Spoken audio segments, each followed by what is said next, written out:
வணக்கம் அன்பு மாணவர்களே.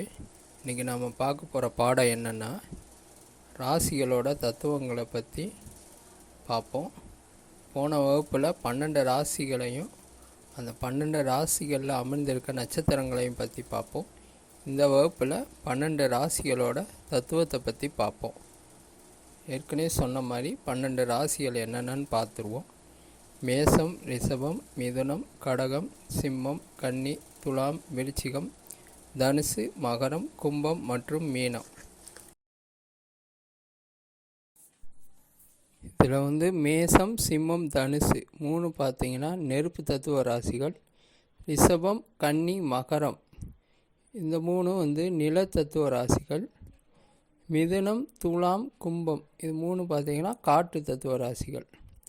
கடகம், விருச்சிகம், மீனம் 3 பார்த்திங்கன்னா நீர் தத்துவ ராசிகள். இதில் மேசம், கடகம், மகரம், துலாம் இது 4 பார்த்திங்கன்னா சரராசிகள் அப்படின்னு சொல்லுவோம். அதே மாதிரி ரிஷபம், சிம்மம், கும்பம், விருச்சிகம் இது ஸ்திர ராசிகள்.